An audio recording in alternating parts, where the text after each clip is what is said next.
Welcome to Neelanjana classes. आज जो मैंने टॉपिक लिया है वो है किंगडम प्रोटिस्टा का क्राइसोफाइट्स। ठीक है, तो पहले मैं थोड़ा सा आपको किंगडम प्रोटिस्टा के बारे में बताऊंगी, उसके बाद हम क्राइसोफाइट्स पूरा कंप्लीट करेंगे।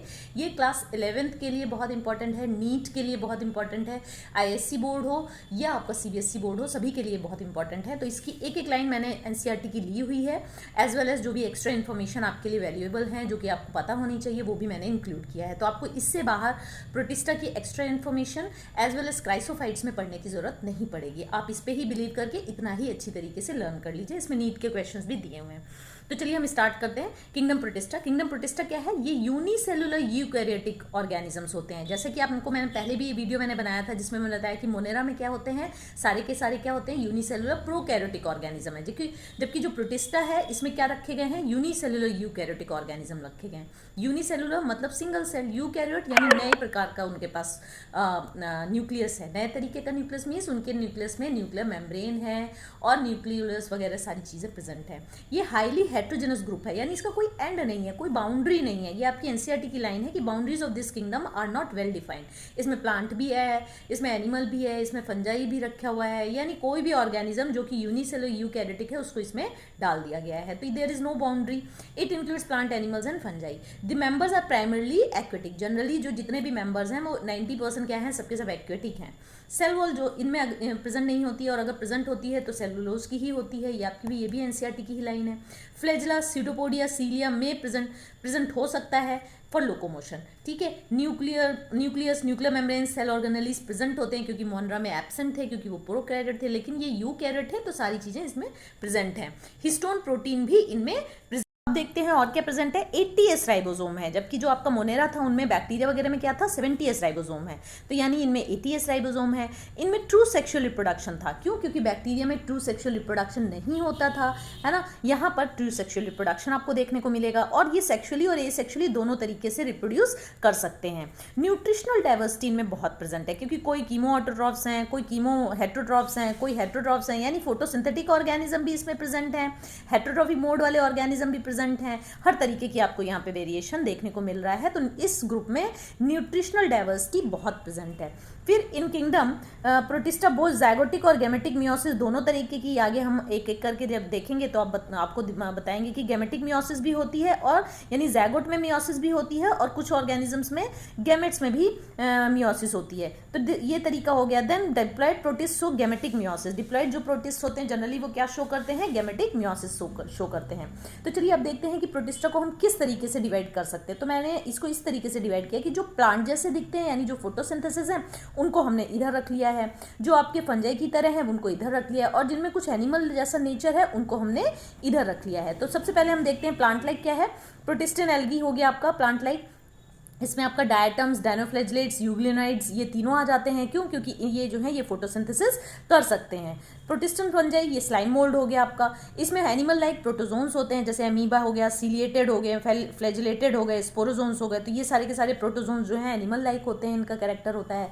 तो इस तरीके से आप प्रोटिस्टा को डिवाइड कर सकते हैं। अब हम 1 बाय 1 इसको देखेंगे। सबसे पहले हम डायटम्स को देखेंगे। डायटम्स और आपके डेस्मिड्स ये दोनों के दोनों हमारे किस में आते हैं, क्राइसोफाइट्स में आते हैं। तो सबसे पहले जो प्रोटिस्टन का हम देख रहे हैं वो डायटम्स और डेस्मिड्स ये किस में आते हैं। तो अब हम एक्चुअली क्राइसोफाइट्स की तरफ चलते हैं, जो कि हमने कैसे बताया, कैसे हैं वो प्लांट लाइक हैं क्राइसोफाइट्स। क्यों? क्योंकि ये फोटोसिंथेसिस कर सकते हैं। तो 2 categories are there, desmid golden algae में इंक्लूड किए जाते हैं और डायटम्स इंक्लूड किए जाते हैं। ये एनसीईआरटी की लाइन है, आप इसे ध्यान से कर लेंगे। कई बार क्वेश्चन पूछा भी जा चुका है कि क्राइसोफाइट्स में कौन कौन से हैं। तो डेस्मिड यानी गोल्डन एल्गी एंड डायटम्स। ये जो क्राइसोफाइट्स हैं इनकी कुछ कैरेक्टरिस्टिक कर लेते हैं। ये फ्रेश वाटर और मेरीन वाटर दोनों में पाए जाते हैं।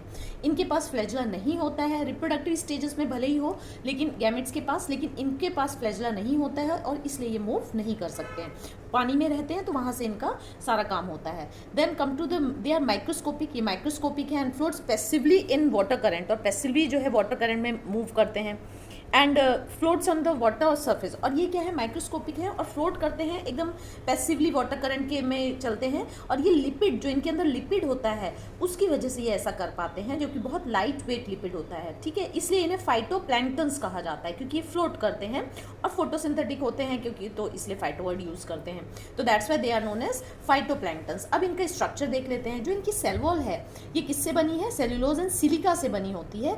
और जैसे कि ये क्वेश्चन 2015 नीट में आ चुका है कि ये कैसा है, ये सोप केस का जैसे स्ट्रक्चर किसका होता है, तो उसमें उन्होंने डायटम्स और दूसरे दूसरे डायनोफ्लैजिलेट्स ऐसे करके दिया हुआ था। तो this is the example of diatoms. इसमें कैसा होता है, क्राइसोफाइट्स में ऐसा होता है, कैसा होता है इनका सेल वॉल एक जैसे जैसे सोप केस जिसमें आप सोप रखते हैं, है ना। तो ये आपका हो गया डेस्मेट, और ये ऊपर की सेल वॉल जो है ये उसका केस की तरह हो गई। This cell wall is known as epitheca, और ये नीचे वाली को आप क्या बोल रहे हैं, हाइपोथेका, ठीक है। तो soap like box like cell wall होती है इनमें, डेस्मिड्स में या डायटम्स में, और इन्हें क्राइसोफाइट्स में आप तीनों में से कोई भी एग्जांपल में दिया जा सकता है, ठीक है। तो सेल वॉल में क्या होता है, सेल्यूलोज या सिलिका, मेनली ये डायटम्स में ऐसा होता है। ड्यू टू द सिलिकस जो सेल वॉल है ये इनडिस्ट्रक्टेबल हो जाते हैं, और क्या होते हैं in diatoms the cell wall जो है two thin overlapping shells which fit together as in soap box, ठीक है। द सेल वॉल जो इनकी होती है, the cell walls are embedded in the silica and these are the walls are indestructible. क्यों indestructible है, क्योंकि इनकी वॉल में जो सेल वॉल है उसमें सिलिका है। अब ये दिखते कैसे, ग्लास जैसे ट्रांसपेरेंट दिखते हैं, यानी आर पार देखा जा सकता है। Most of them are photosynthetic, generally most of them photosynthetic होते हैं। और इसमें इनका पिगमेंट कौन कौन सा होता है, chlorophyll A, chlorophyll C, xanthophyll carotenoid जो कि फ्यूकोजेंथिन इनका बनाता है, ठीक है। और इनमें डायटम जेंथिन भी होता है जो इन्हें जो है कलर देता है गोल्डन ब्राउन का। तो इस तरीके से हमने इसको कंप्लीट किया है। एक बार हम लोग फिर से इसको देख लेते हैं। Okay, now move to chryso chief producer in the ocean है, ये एनसीईआरटी की लाइन है और ये क्वेश्चन पूछा गया है। तो diatoms are the chief producers in the ocean. 50% जितना भी फोटोसिंथेसिस आपका हो रहा है अर्थ में, वो 50% कौन करता है, ये डायटम्स ओशियन के करते हैं। और ये मेन सोर्स फूड चेन को स्टार्ट करते हैं देखा जाए तो कहाँ पर, ओशियन में। व्हेन दे आर डेड तो क्या होता है, diatoms left behind large amount of cell wall silica जो कि डिपॉजिट हो जाती है इन देयर हैबिटेट, जिस जगह पर वो रह रहे हैं। And this accumulate over billion of years, और क्या रिफर करते हैं, डायटोमेशियस अर्थ बन जाती है। जिसे जब इसको पाउडर करते हैं तो जो पाउडर निकलता है उसे हम डायटोमाइट भी बोलते हैं, या किसल गुहर भी बोलते हैं, ठीक है। डायटोमाइट का जब यूज़ देखा इन लोगों ने तो ये पाया कि ये हाईली पोरस होती है, ग्रिटी इन नेचर होती है। तो इस वजह से क्या होता है कि ये फिल्ट्रेशन के काम आ जाती है। ऑयल्स हैं, सिरप्स हैं, इनके फिल्ट्रेशन में काम आ जाती है। ये मेटल की पॉलिशिंग के लिए काम आ जाती है। ये इंसुलेटर की तरह इसको यूज़ किया जा सकता है डायटोमाइट को। And making of insulated bricks इनसे बनाया जा सकता है। अगर हम ओवरऑल डायटम का इकोनॉमिक इंपॉर्टेंस देखें तो क्या क्या है, ये फूड है। फूड किसके हैं, diatoms are the important source of food for aquatic animals, fish, well, सबके लिए फूड वहीं पे जो है फूड चेन यही स्टार्ट करते हैं, क्योंकि फाइटोप्लैंक्टन है। Phytoplankton eaten by zooplankton, zooplankton के बाद क्या होता है, small fish eaten by the large fish, ऐसे करके ये चेन फूड चेन बनती है। Then photosynthesiser, they are the chief producer in the ocean. 50% of the world की जितनी फोटोसिंथेसिस हो रही है वो यही करते हैं। डायटोमेशियस, जिन्हें डायटोमाइट भी बोलते हैं, यूज्ड एज फिल्ट्रेशन, और ये पाउडर जो है ऑयल, सिरप या मेटल पॉलिशिंग के भी काम आता है। Diatoms good indicator of pollution भी होते हैं, जहाँ पॉल्यूशन है वहाँ पे आपको डायटम्स नहीं मिलेंगे। तो this is the end of the chrysophytes. Hope आप इसे क्विक रिवीजन की तरह लेंगे और फटाफट इसको लर्न करने के लिए इस वीडियो को बार बार देखेंगे और नोट्स को भी प्रिपेयर करेंगे।